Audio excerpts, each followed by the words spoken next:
आइए जानते हैं आज के प्रमुख अंतर्राष्ट्रीय खबरों को। पहले एक नजर हेडलाइंस पर। भाजपा सरकार और संघ की कोर कमेटी की बैठक स्थगित, उपचुनाव सहित कई मुद्दों पर होनी थी चर्चा। जम्मू में आतंकियों से निपटने को सेना ने तैयार किया प्लान, इलाके में तैनात किए 500 पैरा कमांडर। यूपी में बीजेपी को बड़ा झटका, नाराज हुआ यह सहयोगी दल। अश्विनी वैष्णव जब से रेल मंत्री बने उनके कार्यकाल में हर महीने 3 डिरेलमेंट। दिल्ली में आज बरसेंगे बदला, चलेगी तेज हवा। पूरे देश में कर्फ्यू, सड़कों पर सेना, 105 से ज्यादा मौतें और 2500 जख्मी। नेतन्याहू ने आखिर ले लिया हमास से बदला, स्ट्राइक में मारा गया इंटेलिजेंस कमांडर, आदेश हिमी दिया। सर्वर ठप होने से थम गई कंप्यूटर्स की सांसें, इन देशों को हुआ नुकसान। बैड न्यूज की ओपनिंग हुई दमदार, विक्की कौशल के करियर की बनी सबसे बड़ी ओपनर। और एशिया कप में टीम इंडिया का जीत से आगाज, पाकिस्तान को बुरी तरह रौंदा।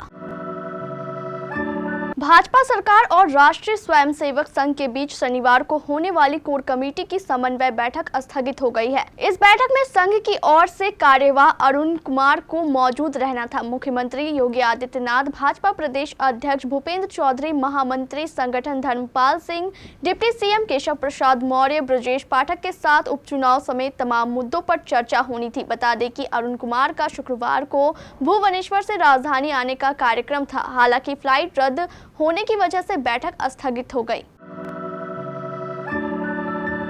आतंकवादियों ने पिछले कुछ वक्त में जम्मू कश्मीर के कई इलाकों को निशाना बनाया है। आतंकियों ने करीब 1 दशक बाद कश्मीर की घाटी के बजाय जम्मू के पहाड़ी इलाकों में हमले किए हैं।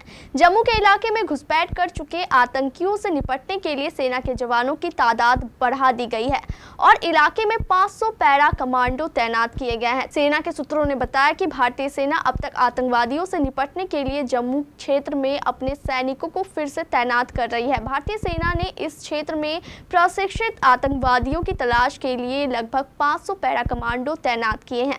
जम्मू क्षेत्र में सक्रिय सभी आतंकवादी ज्यादातर पाकिस्तानी हैं, जो अपने स्थानीय गाइड और सपोर्ट सिस्टम के साथ काम कर रहे हैं। ये आतंकी जम्मू क्षेत्र में आतंकवाद को फिर से खड़ा करने के लिए इस क्षेत्र में काम कर रहे हैं।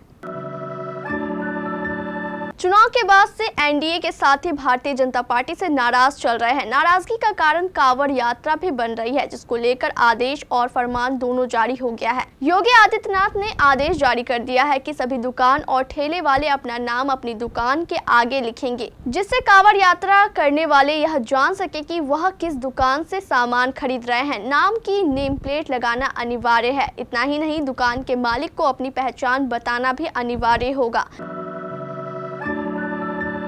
उत्तर प्रदेश के गोंडा जिले में गुरुवार को चंडीगढ़ डिब्रूगढ़ एक्सप्रेस डीरेल हो गई। भारतीय रेलवे में इस तरह की दुर्घटनाओं का सिलसिला थम नहीं रहा है। आरटीआई कार्यकर्ता अजय बोस ने जानकारी जुटाई है कि जब से मौजूदा रेल मंत्री अश्विनी वैष्णव ने पदभार संभाला है, तब से हर महीने 3 डीरेलमेंट हो रही है। पैसेंजर सेफ्टी ने सरकार की चिंता बढ़ा दी है। आरटीआई से पता चला है कि 7 जुलाई 2021 में अश्विनी वैष्णव ने रेल मंत्री का पदभार संभाला था। पिछले 3 सालों में हर महीने 2 पैसेंजर ट्रेन और 1 मालगाड़ी डीरेल हुई है।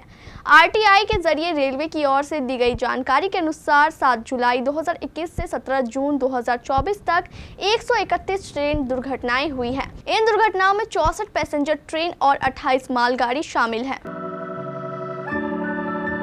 दिल्ली के कुछ इलाकों में शुक्रवार सुबह हुई बारिश से गर्मी और उमस से राहत मिली। मौसम विभाग के मुताबिक दिल्ली में शुक्रवार को सुबह 8:30 बजे तक करीब 4.3 mm बारिश दर्ज की गई। सबसे अधिक बारिश आया नगर में 13.3 mm रिकॉर्ड की गई।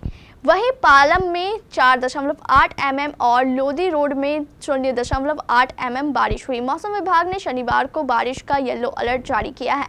प्रादेशिक मौसम विज्ञान केंद्र नई दिल्ली के मुताबिक शुक्रवार को दिल्ली का अधिकतम तापमान 35.6 डिग्री सेल्सियस दर्ज हुआ। वहीं न्यूनतम तापमान 27.4 डिग्री सेल्सियस दर्ज हुआ। सुबह हुई बारिश के कारण मौसम में आर्द्रता 95% रही। शुक्रवार को अधिकतम क्षेत्रों में आसमान में बादल छाए रहे। दोपहर को अच्छी धूप खिली। दोपहर में धूप ने लोगों को परेशान भी किया। बांग्लादेश में सरकारी नौकरियों में कोटा सिस्टम खत्म करने की मांग को लेकर चल रहा छात्रों का हिंसक विरोध प्रदर्शन जारी है। कुछ सप्ताह पहले देश भर में शुरू हुई हिंसक झड़पों में अब तक 105 से ज्यादा लोग मारे गए हैं। शेख हसीना के नेतृत्व वाली सरकार ने कानून व्यवस्था की चिंताजनक स्थिति को नियंत्रित करने के लिए राष्ट्रव्यापी कर्फ्यू लागू करने और सेना उतारने का फैसला किया है। लाठी डंडे और पत्थर लेकर सड़कों पर घूम रहे प्रदर्शनकारी छात्र बसों और निजी वाहनों को आग के हवाले कर रहे हैं। अब तक 2500 से ज्यादा प्रदर्शनकारी पुलिस और सुरक्षा बलों के हाथ झड़प में जख्मी हुए हैं। देश में मोबाइल इंटरनेट सर्विस बंद कर दी गई है। भारत ने इन हिंसक विरोध प्रदर्शनों को बांग्लादेश का आंतरिक मामला बताया है। विदेश मंत्रालय के प्रवक्ता रणधीर जायसवाल ने अपनी साप्ताहिक मीडिया ब्रीफिंग में कहा है कि पड़ोसी देश में रह रहे 15,000 भारतीय सुरक्षित हैं, जिनमें 8,000 के करीब छात्र हैं। उन्होंने कहा कि विदेश मंत्रालय स्थिति पर करीब से नजर रख रहा है। ढाका में भारतीय उच्च आयोग देश लौटने के इच्छुक भारतीय छात्रों को पर्याप्त सुरक्षा प्रदान करने के लिए स्थानीय अधिकारियों के साथ समन्वय कर रहा है। हमास द्वारा बीते 7 अक्टूबर को इजराइल पर हमला बोला गया था। इस हमले के बाद इजराइल ने आतंकी संगठन हमास के खिलाफ युद्ध छेड़ रखा है। वहीं गुरुवार को इजरायली फोर्स IDF और ISA ने जैतून इलाके में UNRWA कॉम्प्लेक्स पर ताबड़तोड़ हमला किया।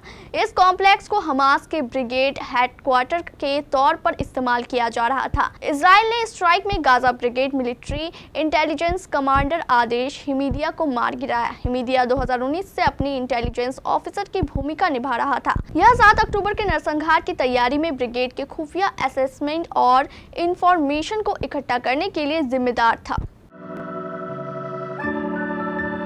दुनिया की सबसे बड़ी टेक्नोलॉजी कंपनी माइक्रोसॉफ्ट का क्लाउड कंप्यूटिंग सर्वर शुक्रवार को बंद हो गया।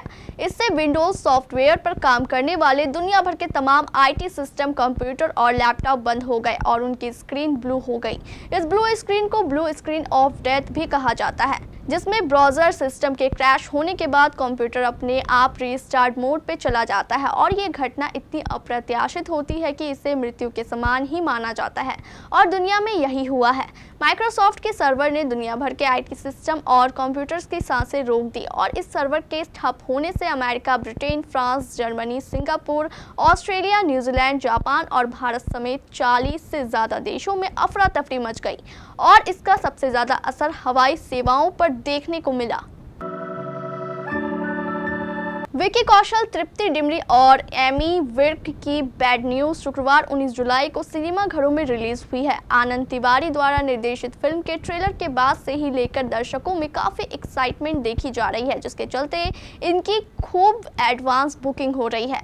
वहीं फिल्म को सिनेमा घरों में दस्तक देने के बाद दर्शकों से अच्छा रिस्पांस मिला है। विकी कौशल की बैड न्यूज अपनी यूनिक कहानी की वजह से काफी चर्चा में बनी हुई है, जिसके चलते फिल्म का रिलीज से पहले काफी बज़ बना हुआ है। फिल्म रिलीज के पहले दिन के लिए 93,924 टिकटों की बिक्री से 3.71 करोड़ रुपए की कमाई कर ली थी। वहीं अब जब ये फिल्म सिनेमा घरों में रिलीज हो गई है तो इसे दर्शकों से पहले दिन काफी पॉजिटिव रिस्पांस मिला है। फिल्म के पहले दिन के लिए शानदार एडवांस बुकिंग के चलते इसकी शुरुआत अच्छी रही है।